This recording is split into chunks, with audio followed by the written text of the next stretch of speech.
Welcome to the Speak with People podcast. My name is Jason Raitz. I'm so excited that you are joining us today. We believe that healthy communication is oxygen for our relationships and our leadership.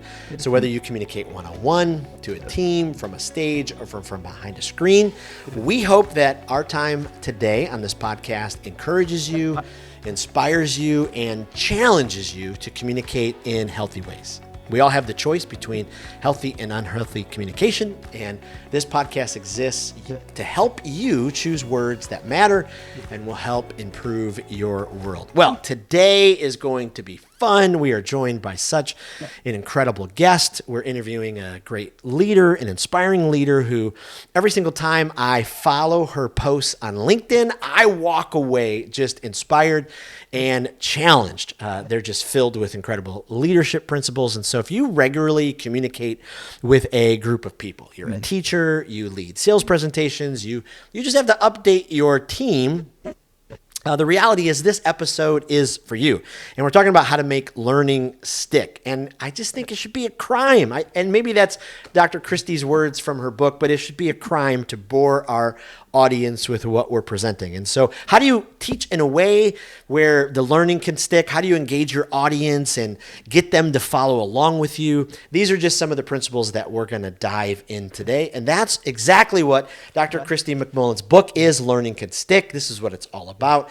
And so I'm just so excited to welcome you, Christie, onto the Speak with People podcast. Thank you so much for being here. I am so excited for the opportunity, Jason. Thank you so much for believing enough in me to let me come talk to your people. I love it. I love it. Well, hey, before we hop into the conversation and we kind of go through the questions, could you just give us a little bit more of your story, who you are, what you do, your family, all that kind of stuff? Sure. So we got to make this exciting for people so they know they want to keep listening, right? So I am a 24-year educator turned entrepreneur. I'm also a mother of 22-year-old twins. I've been married for 23 years, and all of that has led me to where I am today. I have the honor and privilege of helping people not to be boring, right, or mediocre. I believe that you should always make work fun so people don't quit. And fun means that you make people feel valued and appreciated, that they know they can make mistakes and not get in trouble for it, that they know that they're going to be equipped to do their jobs well. And I do that in my own business and also in my full-time job, where I'm helping people just get better at what they do so that they aren't mediocre anymore. So personally, I absolutely love my family. I love being on the boat and out with anything outside. And professionally, I really love moving people from mediocre to extraordinary by just being better at what they do. So that's a little bit about me, Jason. I love it. I love it. I love it. I didn't put this on the questions, but it just registered as you were telling us your story. I mean, so many leaders don't think through how to share their story. And we're all asked at some point to do the, if we're at the BNI group or we're at the Chamber of Commerce, give us your 30-second. You just gave us like an incredible, 30-second minute version of your story. I love that. Oh, good. I'm glad you liked it. So one of the things that I've learned as I get to be on podcasts and get to tell my story is that people have about a minute and a half before they get bored and decide if they want to keep listening or if they're all done. So if you don't give people something right away, they're probably going to tune you out. So that whole make work fun thing, most people can resonate with that. So that's why I start there. It really does make good sense. We have to stop being boring. I love that. I love that. Well, let's just jump right in with that. So when it comes to presentations or trainings, why are so many boring? Why are so many do we have to sit through this? Well, I think there are a couple things that happen there. The first one is often people think that just because they were hired to speak somewhere or they were asked to speak somewhere that they have to be a sage on the stage. And the problem with that is there is so much brilliance in the room that never gets tapped into if you think that you should be the only voice. So it's relinquishing a little bit of that control that moves from boring to great. And then the other thing I think that makes people boring is they don't really think about what are the takeaways that I want somebody to know at the end of this conversation, right? Or at the end of this speech or at the end of this presentation. They don't think, okay, people will get 1, 2, and 3 from me. Instead, they're just like, "Ooh, I get to talk to people. I'm going to tell them all my stories, but I'm not going to tell them how they can apply my stories to their own life." Wow, that's so good. That's so good. I think because so many people are like, they just get so wrapped up in the stress and anxiety of, oh, I gotta do this. I hope it goes okay. Or if they could just get to a place where they breathe and go, okay, hey, let me think about my audience first Yeah. and what they're going to walk away with. That would just be, incredibly, It would be incredibly fun. important. What do you think? Are there some characteristics of a boring, training experience or a boring presentation? Just things that we can look out for. Hey, let's steer away from these things. Yes. So a couple things. One, adult learners, which is, it might not always be our audience, but really learners in general have about a 10-minute attention span, and Mm, that's stretching it, right? So because of TikTok and Instagram and Reels, I mean, Reels are 7 seconds long. So right. attention span has shrunk considerably over the years, but you can pretty much guarantee after 10 minutes of, even if you're fully engaging and exciting, after about 10 minutes, people are like, yeah, what am I going to have for dinner? Or let me Yep. scroll a little bit, right? So part of it is a 10-2-2 rule, which Mm, is for every 10 minutes that I'm speaking to you, you should have 2 minutes of processing time and 2 minutes of conversation with somebody else. So if you ever hear me speak, it's not just me. I will frequently say, turn to a partner and tell them one thing you heard me say that you think you can use, and then I bring them back. Because if I sit and listen for 45 minutes, which is what people do on podcasts too, right? So you have to be real careful here. But if you just sit and listen and consume information and you don't ever process it, you won't remember it. You just can't. Your brain's like, wow. bye. And then Wow. there are a few other things that you have to do to keep it from being boring. And so that's where the premise of my book came from: is you must make every interaction safe, logical, fun, and memorable. And those 4 things are in that order on purpose. And I know we're going to talk about them today, but it's really about, can I thoughtfully make this about learning something and being able to remember it instead of me just delivering information? We tend to word vomit all the things we want to say Hmm. at somebody and then just hope that they get a little nugget of wisdom.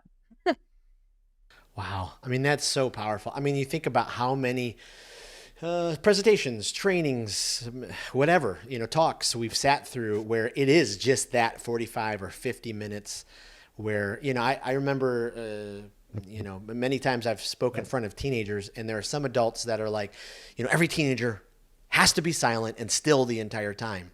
And I guess I've just always been the, outside the comfort zone there, or, think outside the box, because I'm like, is not fair that we're just expecting that they're going to sit still and listen for 45. Include them in the learning. Let them talk to, the people next to them, or say something verbally. I mean, that's so powerful. The reality is our neurons only fire when there's emotion evoked in what we're hearing. So Mm, if we are not evoking emotion in our audience, and that can be laughter, tears, excitement, any sort of emotion, then they are not going to remember anything you said. That's the only time our synapses fire. But what wow. happens is we think, oh, I'm hilarious, right? And I'm saying all the funny things. That's great. But that's only step one. That gets their neurons firing, and then they have to talk about it. So I think frequently people think, oh, well, I entertained them for the last 50 minutes. And that might be true, but did they walk away with something Mm, they could use in that entertaining moment? And that's the balance that you have to find. Because I mean, I can entertain the heck out of somebody, but I right. really want them to remember it too. And that's where you have to. It's an art. You have to figure out the art. Absolutely. Boy, that's so good to know. So, kind of steering towards your book, Learning Can Stick. You say every learning experience has the potential to be potent enough to last in a learner's mind. So, what goes into that type of learning experience? I know we kind of hit on it a few questions ago, but dive in a little deeper with us with that. Yeah, so to make it potent, you walked in as the speaker already knowing all the information. And the Mm, goal isn't that you walk out also being the only one knowing the information. So it's about interacting with that information. So I'm going to go through the framework of safe, logical, fun, and yeah. memorable to make it make sense.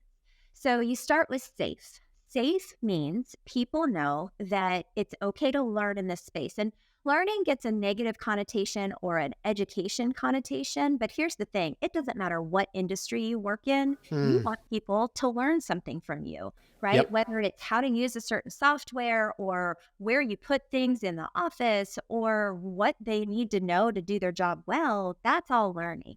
So the safe part is learning people's names and making them feel welcome, asking questions. So I literally, at the beginning of every single experience I ever have as a keynote or as a speaker, is I give scratch and sniff stickers. So these particular ones smell like fruit punch. I think they smell like Hawaiian punch, if I'm being honest.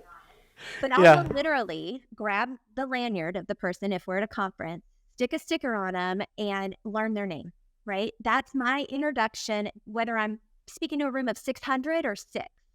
And the reason that I do that is because it forces an interaction. It's amazing how quickly it makes people feel valued, which is really the point. So the safe part is making sure that people know, you know what, she's going to give me something or he's going to give me something that I need and want, and they have my best interests in mind. So that's Yep. the logical part is that you have to have a plan and you have to stick to the plan, but you can't be the only one who knows the plan. So Oh, I look at it this way, and we've all had this experience at work at some point where your boss calls and says, I need you in my office in an hour. Okay. What are we going to talk about and how, oh gosh. So I spend that hour totally freaked out because I right. don't know if it's good, bad, ugly. What am I supposed to do? The difference would be, Christy, I need you in my office in an hour. We're going to talk about the Smith file because I'm meeting with them at 5 o'clock today, and I just need to know what kind of progress you're making. That's Yep. a totally different hour, right? Right.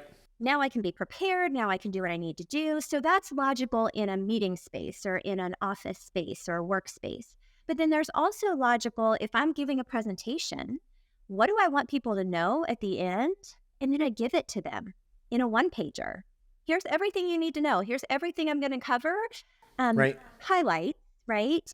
Now you have an anchor so that when I talk, you don't have to take notes. You can still leave with what you need to know, or you Yep. can take notes and get even better at what it is I talked about. So Yep. logical is giving space to process and also being really, really clear. Because I am a big Brene Brown fan, which clear is kind, Yes. right? Yes. Unclear is unkind. We have to be clear. So that's safe and logical. Yeah, go Hey, ahead. before you go in, not to go on too much of a tangent, but do you think sometimes, because we've all had that boss situation, Yeah. or we've all had that unhealthy communicator where they leave things so open-ended that it does nothing but allow us to just assume the worst? Yeah. Do you think that we do that at times? Because we've all done that. We've all been in those situations. But do you think those bosses or we do that at times because we're trying to create that, negativity for them, or we're trying to, show our power, or we're trying to Okay. lead through fear? Yeah. Sometimes. I think, though, it's often by default, not by design, right? Okay. So I'm busy and I need to do 4 things in the next 5 minutes, right? I need to shoot off a text to these 3 people, letting them know I need to meet with them and I need to do this other thing. And I have 5 minutes to do it. So it's quicker to say, I need you in my office in an hour than it is to say, I need you in my office in an hour to do blah, blah, blah, blah, blah. Yeah. So I think it's more by default. However, there are often instances where somebody becomes a leader by title because they were good at their job, but they didn't become a leader because they were good at leading.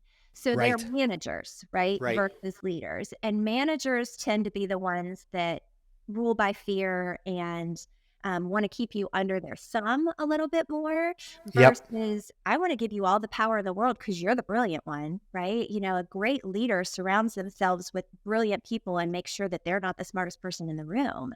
So to answer your question, I think it's often by default, and if it's by design, it's due to insecurity. That leader's That's good. insecure, and they're trying to make sure that everybody stays below them in some way. That's good. Oh, thank you for that. Thank you. Appreciate that. Yeah. Okay, so safe and logical. What questions Yep. does that bring up? No, that starts off so good with being able to, you know, start at that place. I Yeah. mean, to be So able to. So if I'm, a speaker and I've made it safe and logical, the next thing I have to do is make it fun because people quit things that aren't fun. So if you think about it this way, nobody goes to a movie a second time if it wasn't fun the first time. They also don't go on a second date if the first date wasn't really great.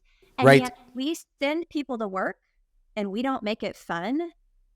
Well, no wonder people are quitting, right? Like, Right. why would I want to keep coming back to something that was really pretty painful? So the fun is truly, stickers and music and that kind of stuff. But it's fun to feel equipped to do your job well. It's fun to know that you have the right talents and skill sets to do this thing that you're being asked to do.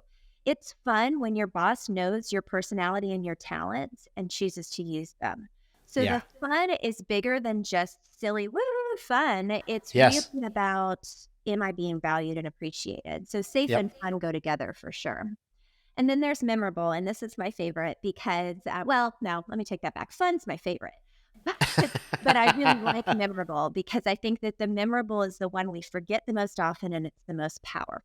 So memorable means that you circle back to the thing, whatever the thing is, and you can do it, we're talking about speakers, right? So you can do it in a 45-minute speech with intentionality, right? You can spiral your point, but you also can do it before and after the speech, right? So I believe in the sprinkle, splash, flood, drip, drip, drip way of work. So here's how it works. The sprinkle splash is a lot like a preview to a movie, right? It's what you see before you go. So the sprinkle splash of a keynote would be the email that says, hey, you know what? Christie's going to be with us on Thursday and she's going to talk about this, this, and this, right? It's getting the audience excited about what they're going to see. It's the preview. Then you've got the flood. The flood is the event. It's the speech. It's the training. It's the meeting. It's the thing where all the water comes flooding in. All that information is a flood. But the problem with a flood, and you and I both live in Florida, so we know this is true, is most of the flood water is lost in runoff. So if you want people to truly remember what you're talking about, you have to drip, drip, drip. And the drip, drip, drip is off the trees, right? It's the follow-up email after the training. It's the 3 weeks later, I'm going to circle back with you and see how things are different because of what we did together. It's the conference that you had for speakers. It's the follow-up email that says, hey, we're going to do a quick webinar workshop about what we talked about. Be there. We're going to revisit the point. Yep. So that's the memorable. So safe, logical, fun, and memorable. If you do that, it'll change everything. Wow. I mean, that I love that, none of these are, things that, make your brain, like hurt your brain, but they're so practical and they're so real and they will add, so much to every presentation. I mean, that is just powerful. You think about the memorable side of it. I remember years ago, one of my good friends was a sales executive for a big giant company, and he did exactly what you said with the fun and the memorable. Like he just brought in a game. I mean, this is, he's like pitching $1 million, worth of stuff, but he's like at the heart of it, every leader, you tap into that positive emotion and you can really draw them in. Yeah. I mean, we release dopamine, right, when we are excited about something, and that is an instant pick-me-up. It makes people feel different and better. So, fun CEO story. I've been doing stickers for 17 years. That's actually why the book is called Learning Can Stick. It's a play on words, right? So I have given stickers to all the humans I know, children, teenagers, adults of all ages and whatever. So this particular time, I was with about 200 people who work in the healthcare field, but are not necessarily healthcare workers. And they work a lot with Medicare, Medicaid, that kind of thing. So this particular gentleman was the CEO, and I know this by the way he carried himself, the way he looked down at me as if to say, why in the heck are you here and what are you doing, right? So I greeted him at the door and I said, hi, would you like strawberry, chocolate, or peppermint? And he looked at me and he said, they smell? And I said, yeah, they sure do. And he goes, I don't want one of those. I'm like, okay. So I went on about my business, right? And throughout my trainings or my meetings or my presentations, I'm giving stickers, right? If you participate, if you have a great idea, if you encourage somebody else, you're going to get a sticker. So I said out loud, we've switched to orange scented stickers, right? And so I'm still stickering all the humans. And afterwards, this gentleman, kid you not, chased me down in the lobby. And he said, Christy. I said, yes. He said, you said something about an orange scented sticker. I'm like, sure did. And he said, I want one of those. Oh, right. So this gentleman didn't Wow. buy into me at first, right? He wasn't ready for my shenanigans until he knew he could trust me. And he knew that he wasn't going to stand out or look different because he made a decision and he wanted to have a little choice in that decision. And I think when we present to people, we forget that they should have a little bit of choice, that they should have a chance to think about whether or not they're okay with us from the beginning. They should be given the autonomy to take what they want and absorb what they want. And so sometimes the orange scented sticker just takes a little while. But this guy really loved it. So, we as speakers, we have to be thoughtful about everybody in the room and the fact that they're not all going to warm up at the same time, and that's okay. Oh, I love that. I love that. Years ago, when somebody first handed me Daniel Goleman's book, Primal Leadership, and I first started diving into, the study of emotional intelligence and all that. And the reality is, for years and years and years, the workplace led through fear and control. We tapped into people's negative emotions thinking that would get productivity. Daniel Goleman says, hey, if you actually tap into their positive emotions, if they have fun, if they enjoy what they're doing, their productivity goes through the roof. Why do you think that so often companies, organizations, CEOs, bosses, I guess we all get there, but we divert to that negative, fear-based side when we lose the fun, safe tapping into those positive emotions side? I think it's two reasons. I think the first one is because that's the way we've always done it, right? We get trapped in the that's the way we've always done it mentality. And so we can't have fun at work. Why would we have fun at work? Are you kidding me? This is serious stuff. We're dealing with multi-million-dollar companies. I get it. But if your people aren't having fun, they're also not being their best selves. So I think it is about this is the way we've always done it. And then it's also about that preconceived, misguided idea that we are supposed to be serious at work, right? That fun and work can't go together in the same sentence. And that's just not true.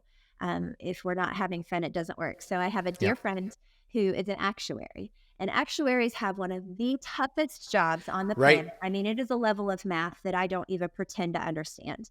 And this is their busiest season. It's called bid season. And until the first weekend in June, they are working 16-hour days, and it's just crazy.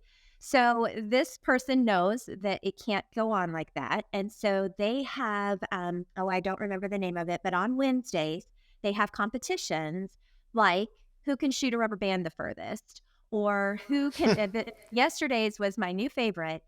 They had a competition and they got points for every hour they stayed in their chair. They all had rolling chairs. So the rule was they had to roll to get a drink. They had to roll to somebody else's office to ask a question. They had to roll down the hall to go to the bathroom, right? So they had like a roller derby. And she told me yesterday evening, she said, it's been 12 hours and some people have not gotten out of their chair, except the only time they can get out is they have to roll to the bathroom, and they can get up and go to the bathroom to get back in their chair. Wow.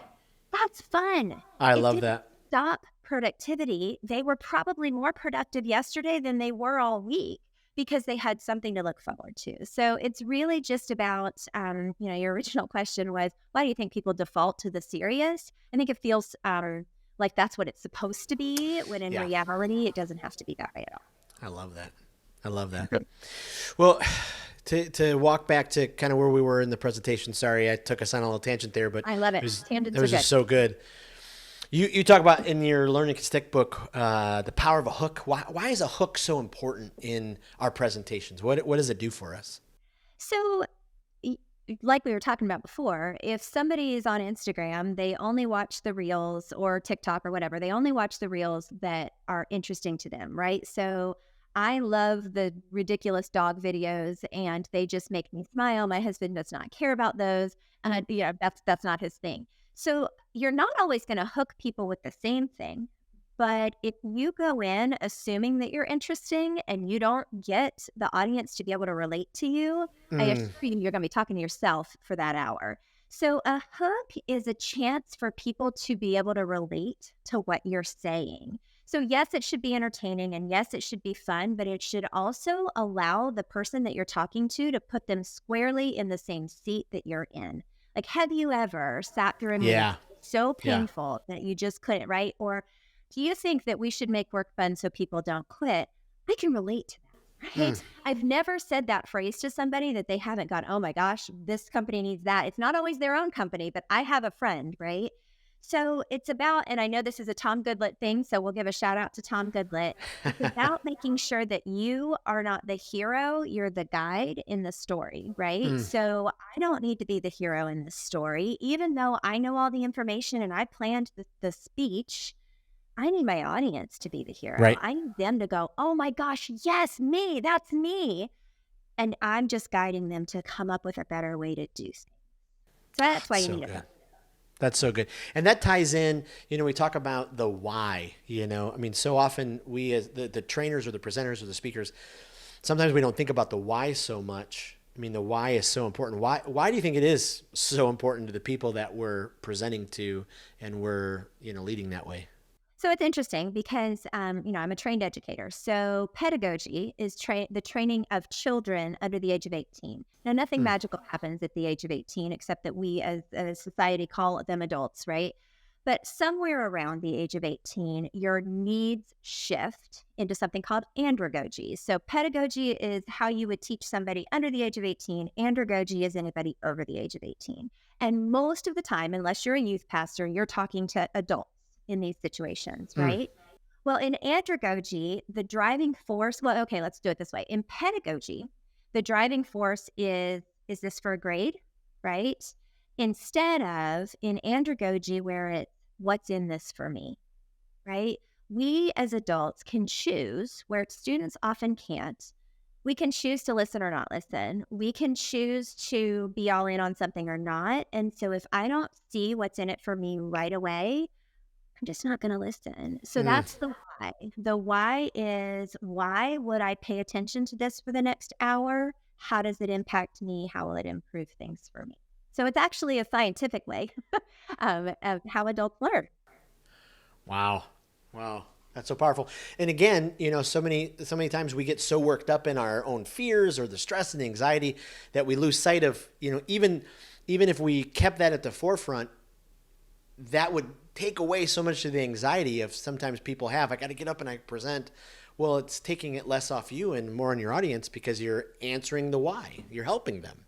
So the smartest thing you can do when you're preparing to speak to people is to backwards map, right? So you have to start with, what are people going to walk away with? Why would somebody want to listen to this? And if you know that, that's your target, right? So if your target is clear, I want people to leave with X, Y, and Z, then everything you say and do is going to lead towards that target. And you can be confident and know that they're going to walk away with what you wanted them to walk away with. So my tiny book that just came out called Make Work Fun So People Don't Quit. Look how cute it is. Oh my gosh. It's just like the size of a cell phone. It's the best. But it's about fitting that target, right? And being super clear to keep the main thing the main thing. I think what we tend to do in all of life, whether it's personal or professional, is we aim kind of generally at this wall and hope something hits instead of going, what's the laser focus? What's the target I'm trying to hit here? And if you have been asked to be a speaker and you have 45 minutes to get your point across, if you don't even know what your point is, guess what you're not going to do? You're not going to hit that target. So step one, if you're going to backwards map a speech, is, my goodness, what do I want people to know when I'm done talking? Yep. That's so That good. answer your question? That's so good. Yeah, answers it right away. So as we kind of wrap up our conversation, and boy, this we could do part 2, part 3, part 4. I mean, this is so good. How important is it as the communicator? How important is it to, attain to try to focus on being someone who's real, authentic, vulnerable? Do those things, do they really do help your presentation, or is it just something that, we put on a paper because it sounds like the right thing to do? If you're not authentic, people will read through you immediately. You have to be your authentic self. So my sweet husband says that I'm a bold flavor. I'm not sure it's 100% of the time a good thing. Most of the time, though, he's a bold flavor too, so it's okay. But I know I'm a lot, right? I know that I am full steam ahead. Here I am, bold flavor, go. And I have to own that. Because Yes. if I tried to be small, people would be like, what's wrong with her? Right? Mm, Somebody who isn't that same bold flavor came in and tried to be, people would immediately be like, well, who does he think he is? Right? mm. If we don't show up as our authentic self, we have not given permission for anybody else in the room to be vulnerable and do the same. So I would say it's the number one thing. As a matter of fact, it's the beginning of my book, right? So the safe is clarity and authenticity. If you are not clear with your expectations and authentic with who you are going to get called out. Whether Yep. it's that people just choose to leave, right, in a conference setting and they're like, yeah, I'm not going to sit here for this. Or if people are just, going to question you the entire time. Either way, if you don't choose authenticity, it's going to call you out that you're not being your authentic self. So I'd say 100% needed. Wow, that's so powerful. And again, something that we get so wrapped up in, at times about the building my slide deck and doing this and doing that when, we just got to back up a little bit. And I love how you talk about the backwards math and just focus on those essentials. Yeah. It's just so powerful. Yeah. Well, and I was listening to some of your other podcasts that you've done recently, which are all great, by the way, really, Well, really thank cool. you. And it was what you asked somebody else a similar question about that authentic self. And it's about recognizing that you're only equipped to be who you are, right? So I can't be anybody else. I was born Christy Lee Finn, and now I'm a Christy Lee McMullen, and that's who I am.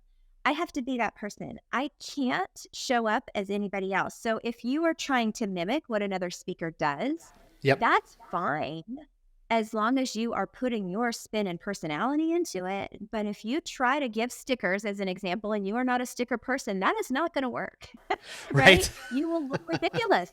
And yet I have had friends who have been able to put their own spin on the sticker thing and it worked for them. So it's more about, yes, you should emulate others and you should look for really great speakers and figure out who does it well. But if you don't put your own personality into it, they're going to call you out every time. Wow. That's so good. I'm gonna I don't want to, but I'm gonna cut us off here because I feel like we could keep talking and talking, and I feel what I'm doing right now is I'm gonna leave the audience wanting for the part 2 of the conversation. Because this has been so powerful. Before I do let you go, though, I want to ask you a couple of rapid fire questions. What? Our audience can kind of keep getting to know you, and then we can, learn a little bit. But are there some favorite communicators, some favorite speakers that you just, you love to listen to, you love to learn from?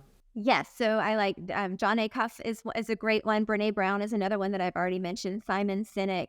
Adam Grant, the people who are asking the tough questions and then trying to show up in a way that is helpful to others. Those are the kinds of speakers I really love. I love that. Is there a podcast that you love for growth reasons or a podcast that you love for guilty pleasure reasons?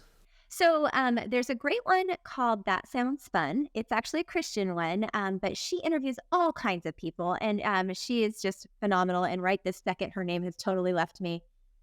Annie F. Downs. Annie F. Downs. That's it. Yes. Annie F. Downs. Awesome. Another one that I've really gotten into recently is Ed Milet. He has interviewed some really fabulous people as well. So I used to be, like I said, Brene Brown listener, and then she decided to stop her podcast. And the way that happened when the pandemic hit, that was her first, it was in March of 2020 that she released her first podcast from a closet in her house. And so I've been listening since then. So I think what happens with me is I find somebody I really like and I stick with them because I feel like I grow up with them too. So the last one I'd mention is Adam Hill. He's not one that you've probably heard of, but he is fairly new to the podcast scene. And he has one called Slow Over Fear.